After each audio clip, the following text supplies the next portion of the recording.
আসসালামু আলাইকুম, সবাই কেমন আছেন? আশা করি সবাই ভালো আছেন। আজকে আমি আপনাদের প্লাজো কাটিং করে দেখাবো। প্লাজোর লম্বা হচ্ছে 39 ইঞ্চি, কোমর 46 ইঞ্চি, হাই 14, গের 18। তো চলুন আমরা কাটিং শুরু করি।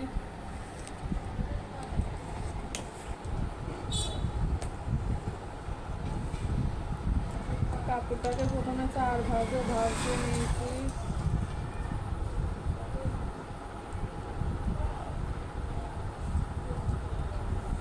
এবার খোলা সাইডে সোজা করে একটা দাগ দিয়ে নেব।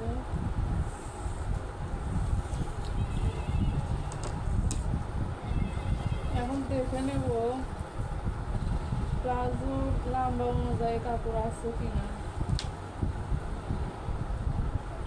কাপড় ঠিক আছে। এবার আমরা এলাস্টিকের জন্য 2 ইঞ্চি কাপড় নিয়ে নেব।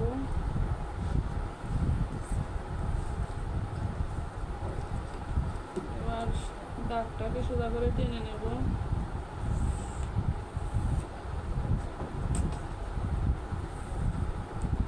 এই নিচের দাগ থেকে আমরা হাইয়ের মাপটা নিয়ে নেব।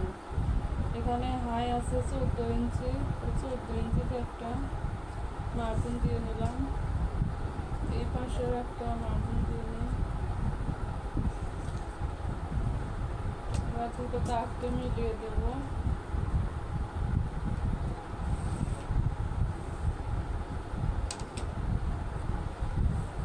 এবার আমরা কোমরের মাপ নেব। কোমর আছে 46 ইঞ্চি। 46-এর 4 ভাগের 1 ভাগ হচ্ছে 11.5।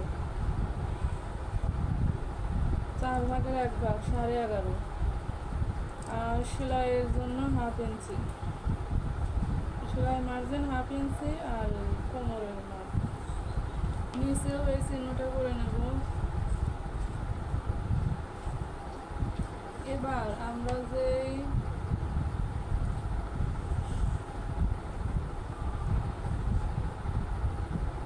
হাইয়ের এখানে যে কলিটা হয়, কলির জন্য 3.5 ইঞ্চিতে একটা দাগ দিয়ে নিলাম।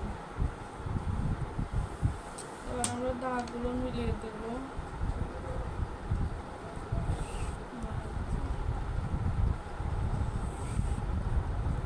এটা হলো সেলাই মার্জিন। এবার এখান থেকে এখানে মার্জিনটি মিলিয়ে দাগ টেনে নেব। দাগ টেনে নিলাম। এবার এখানে একটা শেপ হবে। শেপটা দেওয়ার জন্য আমরা এখান থেকে 1 ইঞ্চি ভিতরে একটা মার্জিন টেনে নিলাম।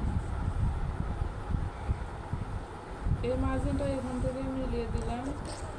এবার এখান থেকে এই শেপটা আমরা এখানে মিলিয়ে দেব। এবার পায়ের মোহরে হবে 18।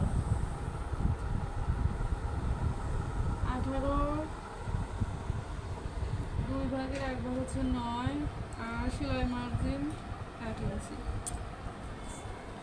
এবার আমরা এখান থেকে শেপ কাটের সাহায্যে এই দাগটি মিলিয়ে দেব। হাই থেকে শুরু করে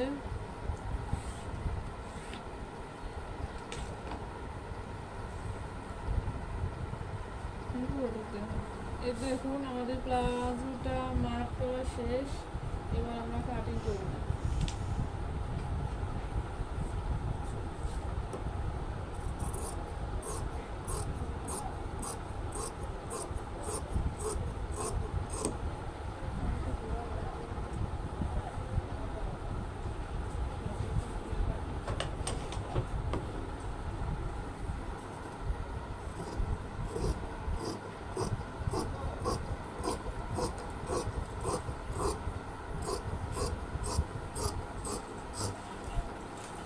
এবার এই দাগে না, কিন্তু এই শেপ অনুযায়ী আমরা কাটিং করে নেব।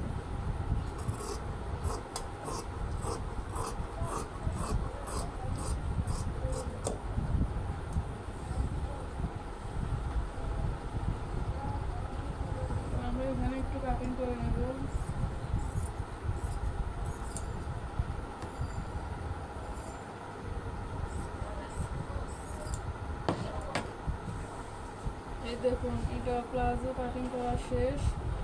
আপনারা এখানে যেভাবে দেখিয়েছি এভাবেই করবেন, তাহলে প্লাজো উঠে আসবে না, কুচকে থাকবে না, সুন্দর হবে।